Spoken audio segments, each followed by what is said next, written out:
Hello students, welcome to my YouTube channel Cosmos academy.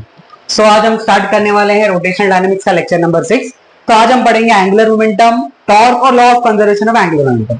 बस ये तीन टॉपिक हम यहाँ पर आज कवर कर लें। तो शुरुआत करते हैं हम लोग एंगुलर मोमेंटम से। तो पिछले लेक्चर में हमने देखा था kinetic energy of rotating body, moment of inertia और पढ़ा था। ठीक है, तो kinetic energy of rotating body का डेरिवेशन हमने किया था। तो सेम डेरिवेशन एंगुलर मोमेंटम का भी है in content of written part. ठीक है, फॉर्मूला उसका भी डिराइव करना है, पर वो करने से पहले हम समझेंगे कि एंगुलर मोमेंटम होता क्या है एक्चुअली। ठीक है, फिर उसके बाद डेरिवेशन पे जाएंगे जबकि एग्जाम में 3 मार्क्स के लिए पूछते हैं। अब देखो, एंगुलर मोमेंटम एक पर्टिकुलर पॉइंट के हिसाब से अगर निकाला जाए तो सिंपल, अगर एक ऑब्जेक्ट है जो सीधा मूव कर रहा है तो उसके पास लीनियर मोमेंटम होता है, जो क्या होता है, product of mass and velocity. Simple, मतलब कितना बॉडी वो मोशन कर सकती है। अब एंगुलर मोमेंटम देखो, एंगुलर कुछ एंगल जैसा काम होने वाला है यहाँ पे। ठीक है, अब होगा क्या यहाँ पर, देखो मान लीजिए पार्टिकल इस डायरेक्शन में वेलोसिटी से मूव कर रहा है और यहाँ पर आप खड़े हो, ऑब्जर्वर हो आप यहाँ। ठीक है, जैसे अभी एग्जांपल ये ले लेते हैं हम लोग। ठीक है, यहाँ पर मैं हूँ, कुछ ये मार्कर को मैं देख रहा हूँ, तो यहाँ से कुछ ये डिस्टेंस मेरा आर हो गया। अब ये चलते चलते यहाँ पर आ गया, तो इसने कुछ एंगल क्रिएट किया होगा। देखो ध्यान से, ये पहला इनिशियल डिस्टेंस है मेरा, दिख रहा है आपको ऐसा। फिर चलते चलते कहाँ गया, ये इस साइड पे आ गया, तो इसने कुछ ऐसा एंगल क्रिएट किया ना इसके साथ में। ये यहां पर था पार्टिकल, चलते चलते यहां पर आ गया, तो क्या क्रिएट किया, कुछ एंगल क्रिएट किया। यही है तुम्हारा एंगुलर मोमेंटम। क्या है तुम्हारा एंगुलर मोमेंटम। ठीक है, अब ये एंगुलर मोमेंटम का फॉर्मूला पढ़ना है हमें से। तो देखो यहां पर जो फॉर्मूला बनेगा वो कैसे बनेगा, ध्यान से देखो। तो सबसे पहले ये वेलोसिटी है। ठीक है, हमेशा आर बी से परपेंडिकुलर होना चाहिए। अब ध्यान से देखो, अब इसके हम लोग इसको ये एक्सटेंड करते हैं। ठीक है, तो ये एंगल थीटा है, किसके बीच में, आर। देखो आर एक वेक्टर है, तो ये वेक्टर को हम लोग क्या कर रहे हैं, एक्सटेंड कर रहे हैं। तो आर और वी वेक्टर में कितना एंगल बन रहा है, थीटा एंगल। तो वी ने इसके साथ थीटा बनाया, तो इसका नाम क्या हो जाएगा, वी कॉस थीटा। और इससे एक परपेंडिकुलर आएगा जिसका नाम क्या हो जाएगा, वी साइन थीटा। ठीक है, अब देखो आर और वी एक दूसरे से कितना एंगल बना रहे हैं, 90 एंगल बना रहे हैं। सो अब यहां पर अगर आप देखोगे, वी कॉस आर के अलोंग है और v साइन थीटा आर से परपेंडिकुलर है, और ये कह सकते हैं v साइन थीटा इससे एंगुलर मोशन करवाएगा। ठीक है, सिमिलरली ये काम r के साथ भी कर सकते थे। अब अगर मैं इसको इस साइड एक्सटेंड करूं, ठीक है, देखो ये तो आपने पढ़ा था, ये थीटा एंगल है, ये थीटा है तो ये भी थीटा हो जाएगा। अब देखो यहां पर क्या फर्क है, ये r है, r ने इसके साथ थीटा बनाया, तो इसका नाम हो जाएगा r cos, और इससे जो परपेंडिकुलर आएगा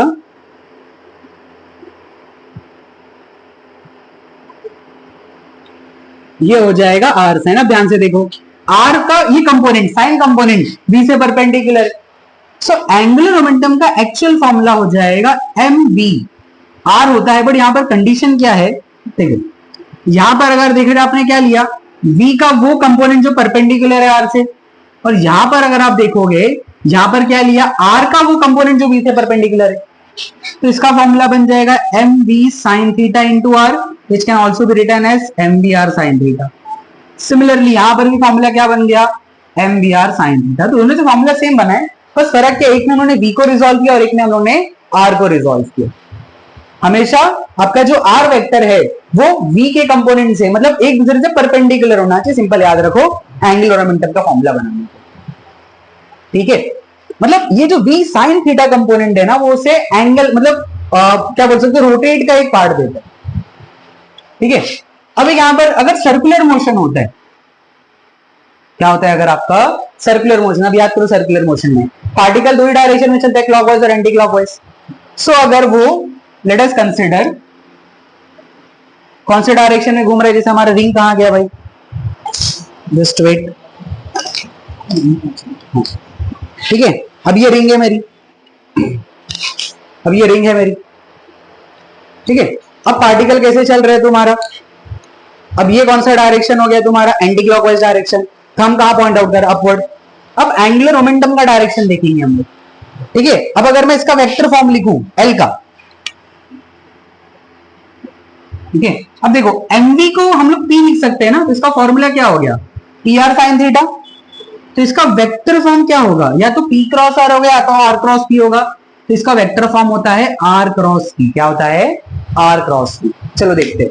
अब याद रखना, यहां पर जो मैं बताऊंगा थोड़ा याद रखो कि जब डेरिवेशन कंप्लीट करेंगे ना ये वाला हम लोग, तब उसको वेरीफाई करेंगे डायरेक्शन को। अब देखो पार्टिकल कौन से डायरेक्शन में चल रहा है, ये एंटी क्लॉकवाइज। अब इस इंस्टेंट पे पार्टिकल की वेलोसिटी इधर है और रेडियस वेक्टर इधर है। ठीक है, हम लोग क्या करते हैं, इस रेडियस वेक्टर को आगे लेते हैं, कुछ इस तरह देखो काम करेगा। ठीक है, अब यहां पर मुझे क्या करना है, R cross P. R cross P angular momentum कहां पॉइंट आउट कर रहा है? अपवर्ड। कहां पॉइंट आउट कर रहा है आपका? याद रखना ये डायरेक्शन। जब हम लोग इसको डिराइव करेंगे तब इसको हम लोग सॉल्व करेंगे। ठीक है, मतलब ये चीज है कि एंगुलर मोमेंटम का जो डायरेक्शन है ना, वो थीटा अल्फा ओमेगा के डायरेक्शन के अलॉन्ग रहता है। तो आपको यहां तक फॉर्मूला समझ में आया होगा कि एंगुलर मोमेंटम का फॉर्मूला क्या है। जिसको डिफाइन करें, it is defined as the product of momentum and radius vector. Okay, सब इसको रफ करता हूं अभी। अब आते हैं हम इसके डेरिवेशन।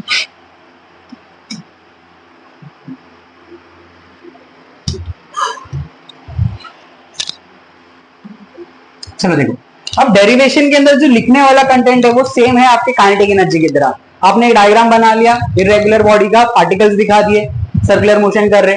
अब देखो फिर से वही रिजिड बॉडी जिसके पास n नंबर ऑफ पार्टिकल्स है, रोटेट कर रहा है प्लेन में perpendicular to the plane, constant angular velocity performing UCM. अब m1 m2 mn क्या हो जाएगा, mass of n particle, r1 r2 उनका perpendicular distance axis of rotation से, ओमेगा एंगुलर स्पीड, और v1 v2 क्या हो जाएगा, उनकी लीनियर वेलोसिटी। और इसके ये फॉर्मूला लिखना इंपॉर्टेंट है, v1 is equal to r1 omega and v2 is equal to r2 dot dot vn equal to rn omega.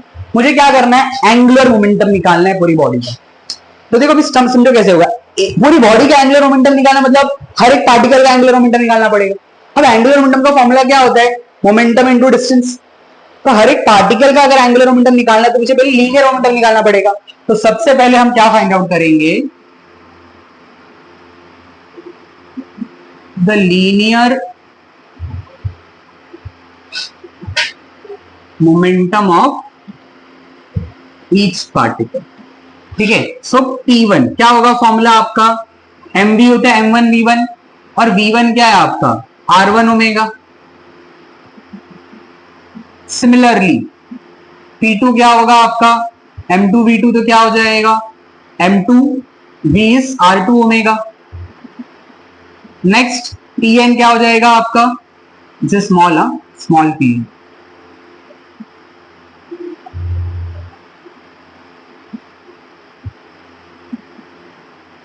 Pn क्या हो जाएगा mn vn, ये हो जाएगा mn rn omega.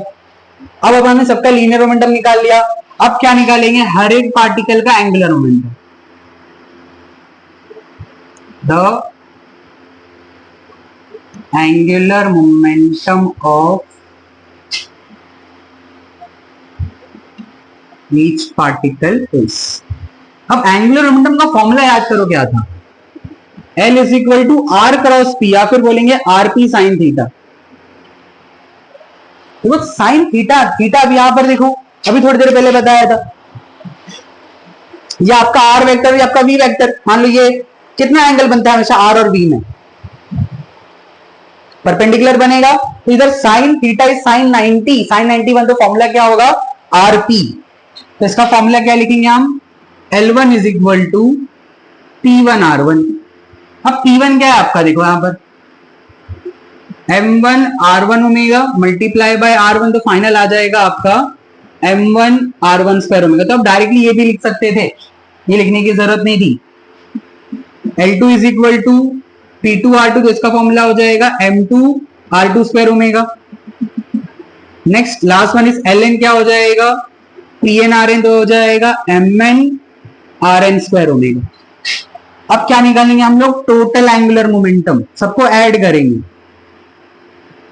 Total angular momentum of the body.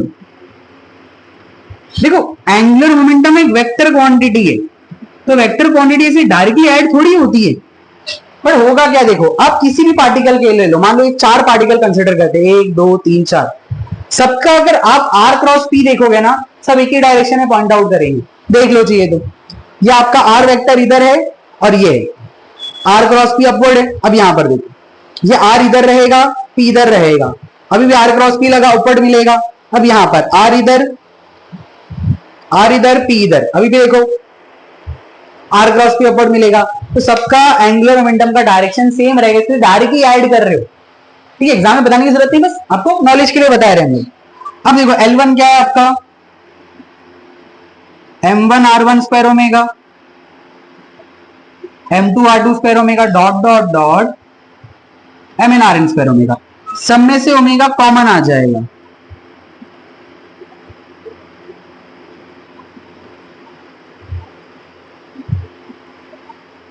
और इसका formula हम लोग क्या लिखते हैं, आई ओमेगा। समझा? देखो अब इससे पहले लीनियर मोमेंटम का फॉर्मूला एमवी होता तो मास रिप्लेस होगा मोमेंट ऑफ इनर्शिया से आई से, और वेलोसिटी होगी एंगुलर से, तो इसका फॉर्मूला याद रखना बहुत सिंपल है।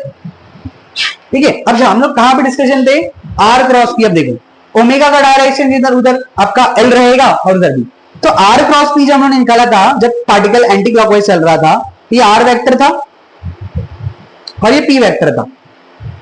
ठीक है, इस तरह सो आर क्रॉस भी अपवर्ड आ रहा था, और जब एंगुलर आपका एंटी क्लॉकवाइज घूमेगा तो ओमेगा किस डायरेक्शन में रहेगा, अपवर्ड रहेगा। दोनों अपवर्ड आ रहे हैं ना। ओके, तो बढ़ते हैं नेक्स्ट टॉपिक की तरफ, दैट इज टॉर्क। ठीक है, टॉर्क क्या होता है, टॉर्क भी एक फोर्स है, बट वो फोर्स क्या करता है, किसी बॉडी को घुमाने का काम करता है। चलो इसको समझने की कोशिश कर रहे हैं हम लोग, टॉर्क क्या है। जैसे हमने एंगुलर मोमेंटम को समझा, जैसे टॉर्क को समझेंगे।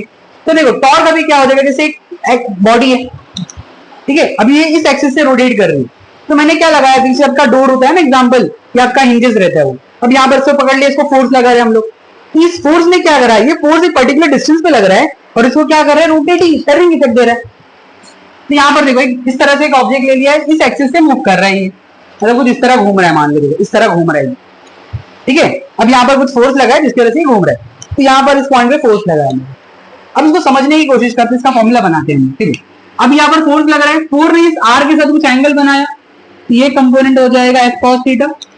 इससे परपेंडिकुलर एक निकलेगा इसका कंपोनेंट, जो कि क्या रहेगा आपका एफ साइन थीटा। ये एफ साइन थीटा आर से क्या है, परपेंडिकुलर। सिमिलरली यहाँ पर मैंने एफ को ब्रेक किया, अगर मैं आर को ब्रेक करूं कुछ इस तरह देखिए, यहाँ पर इसको आगे एक्सटेंड करेंगे, ये थीटा एंगल बनेगा। ठीक है, अगर इस line of action of force को मैं पीछे एक्सटेंड करूं, इस फोर्स वाले लाइन को पीछे एक्सटेंड करेंगे अगर हम लोग, ठीक है, देखो ये भी थीटा हो जाएगा, तो आर ने जब थीटा बनाया तो ये कंपोनेंट हो जाएगा आर कॉस, और ये जो परपेंडिकुलर बनेगा ये हो जाएगा आर साइन थीटा। अब ध्यान से अगर आप देखोगे, ये r sine theta component F से परपेंडिकुलर है, यहाँ पर ये F sine theta component r से परपेंडिकुलर है। तो टॉर्क का फॉर्मूला जो इस तरह होता है, फोर्स और डिस्टेंस एक्स ऑफ रोटेशन से हमेशा क्या होना चाहिए, परपेंडिकुलर होना चाहिए। तो देखो force into perpendicular distance between line of action of force and axis of rotation. अब देखो यहाँ पर लाइन ऑफ एक्शन, जहां फोर्स लगता है ना, इसको line of action of force बोलते हैं। ठीक है, जैसे यहाँ पर ये line of action of force है। ठीक है, तो क्या करना है हम लोगों को, फोर्स इनटू, तो फोर्स कितना लग रहा है एफ, द डिस्टेंस, किसके बीच का डिस्टेंस, परपेंडिकुलर डिस्टेंस, किसके बीच का, line of action of force और एक्सिस ऑफ रोटेशन, कितना डिस्टेंस निकला, आर साइन थीटा। तो फॉर्मूला क्या बन जाता है उसका टॉर्क का, एफ आर साइन थीटा। उसी तरह यहां पर मैंने किसको ब्रेक किया, एफ को ब्रेक किया, देखो F sine theta into r, वही सेम फॉर्मूला बनेगा जैसे मैंने एंगुलर मोमेंटम में बताया था। ठीक है, अब दूसरी बात समझो यहां पर, अब जैसे ये डोर है आपका, ठीक है, ये डोर है आपका, ठीक है, अब डोर, अब इस डोर पे मैं इस पॉइंट पे क्या लगा रहा हूं, कुछ फोर्स लगा रहा हूं इस पॉइंट पे। ठीक है, अब अगर फोर्स को एक इस तरह, फोर्स को अगर हम लोग यहां से लगा रहे, परपेंडिकुलर लगा रहा हूं, बस ओपन या बंद होगा जो भी आपको, ठीक है, ओपन या क्लोज होगा। अगर ये मैं फोर्स इस तरह लगाऊं, इधर लगाऊं, इधर, ये टर्निंग इफेक्ट देगा क्या, कुछ नहीं, बिकॉज ये जो फोर्स लग रहा है वो लाइन ऑफ एक्शन पे लग रहा है। किस पे लग रहा है, जैसे कि एग्जांपल और ले लो इसका, चलो अब ये है, इधर फोर्स ऊपर लग रहा है, इधर फोर्स नीचे पर्टिकुलर डिस्टेंस पे। अगर ये फोर्स इधर लगाया जाए, किस पे, line of action of force पे, कोई रोटेटिंग इफेक्ट नहीं बनेगा। तो यहां पर भी अगर ध्यान से देखोगे, ये देखो एफ कॉस, ये line of action of force है यहाँ पर, इसके अलोंग फोर्स लग रहा था, एफ कॉस थीटा कोई भी टर्निंग इफेक्ट नहीं देगा, कौन देगा, साइन थीटा। जैसे इधर भी देख लो, अगर मैं यहाँ पर फोर्स लगाऊं, कुछ एंगल पे लगाया जाए, मान लो, देखो मान लीजिए एंगल है, तो ये एंगल है आपका, तो यहां पर क्या होगा, या फिर ये एंगल ले लो, ये दिख रहा है कुछ एंगल बन रहा है आपको, ये थीटा एंगल है, तो ये कॉस कंपोनेंट और इससे परपेंडिकुलर क्या हो जाएगा आपका साइन कंपोनेंट। तो क्या करेगा साइन कंपोनेंट टर्निंग इफेक्ट देता है, चाहे वो एफ का हो चाहे वो आर का हो, ठीक है। तो इसका वेक्टर फॉर्म अगर लिखोगे तो क्या हो जाएगा आर क्रॉस एफ। तो इसके कुछ केसेस भी होते हैं, जैसे फर्स्ट अगर थीटा 0 है तो टॉर्क 0 हो जाएगा, और अगर थीटा 90 है तो टॉर्क मैक्सिमम होगा जो कि कितना होगा आर एफ। सिंपल, अगर थीटा दोनों में कितना बन रहा है किसके बीच में आर और एफ के बीच में, जैसे अब यहाँ पर देखो एफ आर ये थीटा एंगल, अगर 0 बनेगा तो टॉर्क 0 लगेगा, line of action of force पे लगेगा, और अगर 90 बना तो मैक्सिमम होगा, कोई भी फोर्स वेस्ट नहीं होगा। देखो यहाँ पर ये एंगल पे लगने से क्या हुआ कॉस कंपोनेंट कुछ काम नहीं कर रहा है, कौन काम कर रहा है सिर्फ साइन कंपोनेंट, ठीक है। एक एग्जांपल और लेते हैं, जैसे देखो ये डोर है आपका, इसको ये डोर है आपका, इसको यहां से आप बंद करो यहां से करो, फर्क है देखो दोनों में। ये डिस्टेंस छोटा है तो फोर्स ज्यादा लगाना पड़ता है, ये डिस्टेंस ज्यादा है तो फोर्स कम लगाना पड़ता है, टॉर्क सेम लग रहा है, एफ और आर अलग है, देखो ध्यान से। तो यहाँ पर भी हैंडल लगा रहता है आपकी डोर का, कहाँ लगा रहता है हिंजेस एकदम अवे लगा रहता है ना, क्यों लगा यही तो रीजन है ओपन और क्लोज करने का, मतलब वहां पर भी कितना रिलेटिव चीज है देखो, इसलिए फिजिक्स में सारी चीजें बहुत रिलेटिव है। क्लियर है यहाँ तक आपको टॉर्क के बारे में। अब आते हैं अच्छा ओके, अब आते हैं इसके डायरेक्शन पे। टॉर्क का डायरेक्शन क्या है यहाँ पर देखो, अभी आर क्रॉस एफ, जैसे एंगुलर मोमेंटम का डायरेक्शन हमने देखा। अब यहाँ पर क्या होगा देखो, अब एंगुलर मोमेंटम एंटी क्लॉकवाइज ले रहे, चलो मान लो ये आर हो गया, और मान लो एफ इधर लग रहा है, इधर लगेगा ना आपका। अब देखो आर क्रॉस एफ अपवर्ड लगेगा, ठीक है, इसका बाद में थोड़ा इलाबोरेट करेंगे हम लोग। अब आते हैं इसके डेरिवेशन पे। तो देखो डेरिवेशन में लिखने का कंटेंट सेम है जैसा आपने एंगुलर मोमेंटम और काइनेटिक एनर्जी में किया है। तो torque acting on a rotating body, पहले डायग्राम बना दिया। सर देखो टॉर्क लग रहा है, टॉर्क कहते हैं एक्सेलरेशन आएगा, फोर्स लग रहा है ना मतलब, तो इधर वेलोसिटी कांस्टेंट नहीं रहेगी। तो consider rigid body containing n number of particle rotating in a plane of an axis perpendicular to the plane with constant angular acceleration as shown in diagram. यहां पर एक्सेलरेशन आएगा, m1 m2 मास हो गया, r1 r2 perpendicular distance हो गया, alpha angular acceleration है, a1 a2 क्या है लीनियर एक्सेलरेशन है। तो a1 का formula r1 alpha, a2 is r2 alpha, और a क्या हो जाएगा rn अल्फा आपका। अब देखो डायग्राम में अगर आप ध्यान से देखोगे, सेम डायग्राम बनाने बस b को किससे रिप्लेस किया हम लोगों ने r से, a से, सॉरी लीनियर एक्सेलरेशन। अब देखो मुझे टॉर्क पता करना है, पूरी बॉडी पे टॉर्क कितना लग रहा है, तो पूरी बॉडी का टॉर्क पता करने के लिए हर एक इंडिविजुअल पार्टिकल से कितना टॉर्क लग रहा है वो पता करना पड़ेगा। हर एक इंडिविजुअल पे कितना टॉर्क लग रहा है, उसमें हर इंडिविजुअल पे फोर्स कितना लग रहा है। तो समझो टोटल बनाने के लिए हर एक इंडिविजुअल का टॉर्क पता करेंगे, और हर एक इंडिविजुअल का टॉर्क पता करने के लिए सब पे कितना फोर्स लग रहा है वो पता करेंगे। तो शुरुआत करेंगे हम लोग the force experience by each particle.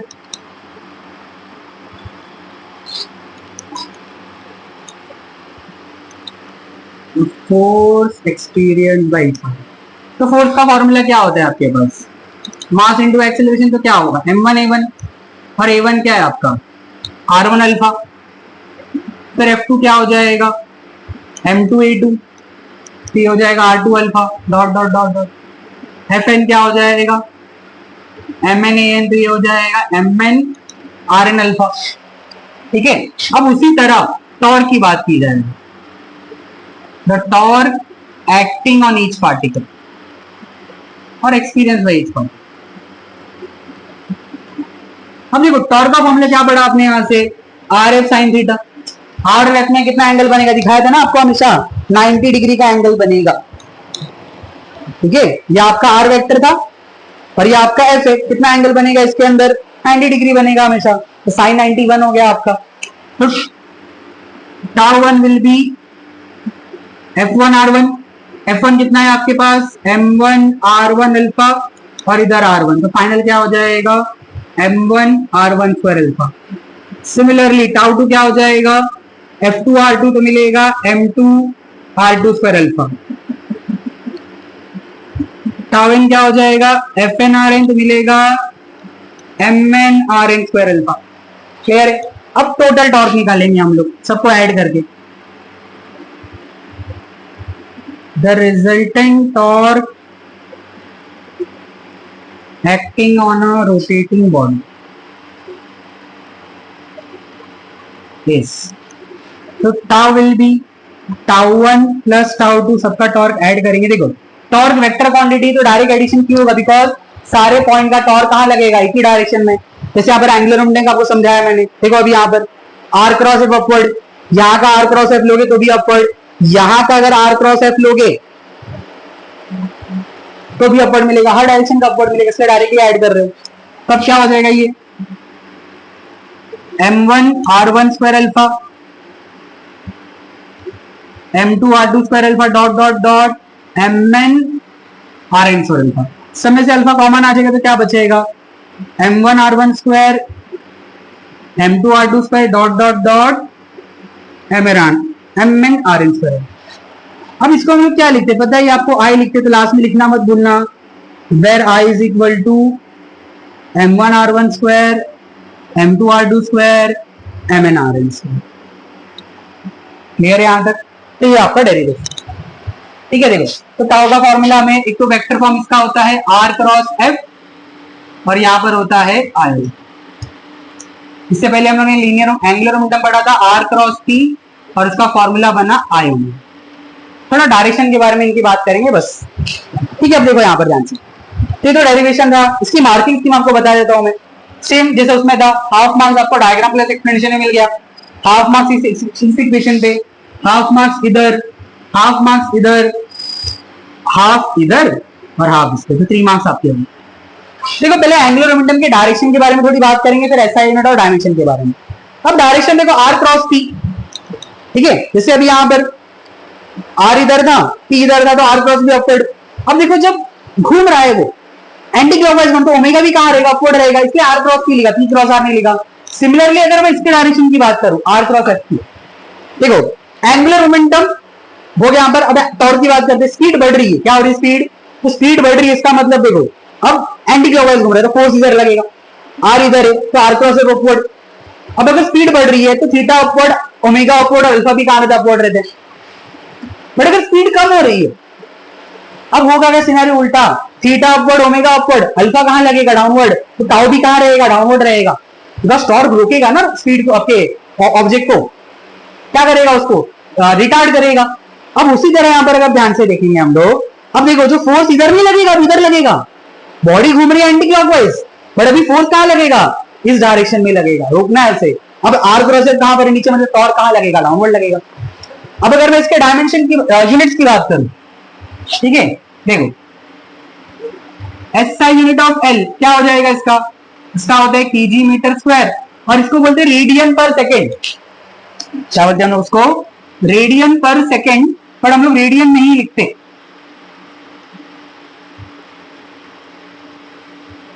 तो जब एंगुलर मोमेंटम आप इसको इंक्लूड कर लेना अपने नोट्स के अंदर। अब इस तरह भी कर सकते हो, देखो आर इसका यूनिट क्या होता है केजी मीटर पर सेकेंड और इसका मीटर, तो हो जाएगा सेम फिर से। इसके डायमेंशन की बात करें अगर हम, डायमेंशन ऑफ एल क्या हो जाएगा इसका, L2 m1 d-1। अब अगर टॉर्क की बात की जाए तो SI यूनिट ऑफ टॉर्क क्या हो जाएगा, न्यूटन मीटर या तो केजी मीटर स्क्वायर पर सेकेंड स्क्वायर। देख लो अभी आर एफ का क्या हो जाएगा न्यूटन, आर का हो जाएगा मीटर, या फिर इससे समझो इसका होता है केजी मीटर स्क्वायर, इसका होता है रेडियन पर सेकेंड स्क्वायर, बट रेडियन नहीं लिखते तो पर सेकेंड स्क्वायर। इसके डायमेंशन की बात अगर की जाए, डायमेंशन ऑफ टाउ क्या रहेगा, L2 m1 t-2। देखो टॉर्क का जो डायमेंशन और यूनिट है वो एस सिमिलर है, सेम है वर्क से, तो न्यूटन मीटर को जूल नहीं लिखना है। जूल किसके लिए बना हुआ है, वर्क और एनर्जी के लिए वो यूनिट बना है, ठीक है। यूनिट दोनों का सेम है, डायमेंशन दोनों का सेम है, दोनों फिजिकल क्वांटिटी अलग है इसलिए अलग, ठीक है। यहां तक आपके पास, तो यहां तक हम लोगों ने इसका टॉपिक कवर किया, ठीक है।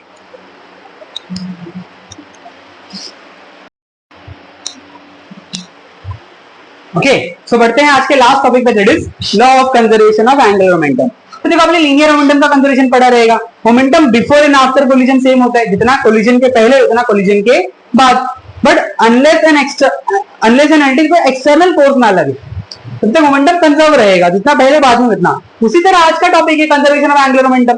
अगर कोई एक्सटर्नल टॉर्क रोटेटिंग बॉडी पे नहीं लग रहा है, इसका मतलब क्या हो जाएगा, इसका एंगुलर मोमेंटम कंजर्व रहेगा, बिफोर एंड आफ्टर क्या रहने वाला है, सेम रहने वाला है। देखते हो कैसे काम करता है। तो हमारे पास फॉर्मूला, उसको प्रूफ करेंगे हम लोग, L is equal to r cross p. देखो कोई चीज कंजर्व रहने का मतलब क्या है, टाइम के हिसाब से चेंज नहीं होगी, इसलिए इसको किससे डिफरेंशिएट करेंगे, विद रिस्पेक्ट टू टाइम। तब यहाँ पर क्या हो जाएगा, dl by dt is derivative of r cross p। अब इसमें u इंटू वी रूल लगता है, सिंपली डेरिवेटिव दोनों के पास जाएगा, पहले r के पास या पहले p के पास, बस जिसके पास जाएगा दूसरा वाला शांत रहेगा। तो मान लो पहले ये p के पास जाता है, ठीक है, अब r के पास गया ये। बस एक चीज ध्यान रखनी है आपको, इनकी जगह चेंज नहीं करनी है। लाइक हमारे पास एक फॉर्मूला होता है u into v rule derivative का, तो उसके अंदर क्या करते हैं हम लोग, u बाहर लिखा dv बाई dx, फिर v बाहर लिखा du बाई dx। हमने क्या की, v और u की जगह चेंज की, बट यहाँ पर आपको वो काम नहीं करना है, बिकॉज अब यहाँ पर क्रॉस प्रोडक्ट लिख रहे हो, क्रॉस प्रोडक्ट में जगह चेंज नहीं करती, because a cross b cross a के इक्वल नहीं होता है, ठीक है। अब देखो r dp बाई dt का मतलब क्या होता है, फोर्स होता है, change of momentum with respect to time. dr by dt मतलब change in position with respect to time, मतलब वेलोसिटी, और मोमेंटम का फॉर्मूला होता है मास इनटू वेलोसिटी, ठीक है। r को रेस्पेक्ट को हम लोग लिखते हैं टॉर्क, ये m बाहर आ गया तो अंदर बचा v क्रॉस v। देखो अभी सेम वेक्टर का वेक्टर प्रोडक्ट हमेशा जीरो रहेगा, बिकॉज वेक्टर का फॉर्मूला क्या है आपके पास, a cross b ab sin theta. अगर दो वेक्टर सेम है v और v, तो दोनों के बीच में एंगल भी क्या बनेगा, सेम बनेगा, सेम बनेगा, इसका मतलब थीटा इज जीरो, तो पूरा answer zero. So dl by dt क्या बना, टाउ, और ये टर्म हो गया जीरो आपका। So finally we will get dl by dt is equal to torque. अगर टॉर्क जीरो है, क्या पढ़ा हमने, टॉर्क अगर नहीं लग रहा है तो dl बाई dt भी क्या होगा, यहाँ पर जीरो हो गया। इसका मतलब L क्या रहेगा आपका, कांस्टेंट रहेगा। देखो कैसा है, अभी डेरिवेटिव के अंदर अगर कोई कांस्टेंट फंक्शन है, जैसे हम लोग एग्जांपल लेते हैं 2 ले लो। देखो अगर मैं लिखूं y is equal to 2x, x डालोगे y का आंसर बदलेगा बार बार, पर अगर 2 लिखा रहे, कुछ भी x डालो y का आंसर चेंज नहीं होगा, चेंज नहीं होगा मतलब इसका डेरिवेटिव जीरो रहेगा। तो किसका डेरिवेटिव जीरो आता है, कांस्टेंट फंक्शन का। अब देखो L का डेरिवेटिव जीरो आया तो L क्या रहेगा, एक कांस्टेंट फंक्शन, ये कांस्टेंट चीज है, ठीक है। इसका मतलब क्या होगा, L1 is equal to L2, before and after क्या रहने वाला है, सेम। अब L1 क्या हो जाएगा, I1 ओमेगा 1, और L2 क्या हो जाएगा, I2 ओमेगा 2। इसको ऐसे भी लिख सकते हो, I1 upon I2 is equal to omega 2 upon omega 1। तो I is inversely proportional to omega, मतलब ओमेगा ज्यादा तो I छोटा, ओमेगा छोटा तो I बड़ा। देखो अभी यहाँ पर कोई एक्सटर्नल टॉर्क नहीं लग रहा है, बट एंगुलर मोमेंटम कंजर्व है, बट किस तरह का वो समझते हैं अभी हम लोग। कोलिजन में क्या होता था, ये बॉडी रेस्ट पर है, ये बॉडी है, इसको टकराई, मान लो एक नॉर्मल केस, ये आगे चली गई, रुक गई, ठीक है, तो क्या इसने अपना मोमेंटम को ट्रांसफर किया, तो मोमेंटम क्या रहेगा, सेम रहेगा। उसी तरह यहाँ पर भी एक आइडिया मिलेगा। देखो अब डायरेक्ट आंसर का एग्जांपल ले लेते, वो क्या करती है, हाथ का आउटस्ट्रेच करके रोटेट करते हैं हम लोग। तो होता क्या है इसमें, हाथ का आउटस्ट्रेच किया तो एक्सिस है ये, तो क्या होगा, हाथ का आउटस्ट्रेच किया तो अभी एक्सिस से मास दूर है तो आई ज्यादा तो ओमेगा छोटा, इसलिए उनकी स्पीड कम रहती है। जब उनको स्पीड बढ़ाना रहता है तो क्या करते हो, अपने आर्म्स को फोल्ड करते हैं, फोल्ड करके क्या होगा, आई छोटा हो जाएगा, ओमेगा बड़ा हो जाएगा। समरसॉल्ट जब करते हैं उधर भी सेम काम होता है, तो वो ज्यादा रोटेशन करते हैं, क्या करते हैं, अपनी बॉडी को एकदम से क्राउच कर लेते हैं, तो छोटा कर लेते, तो आई छोटा ओमेगा ज्यादा।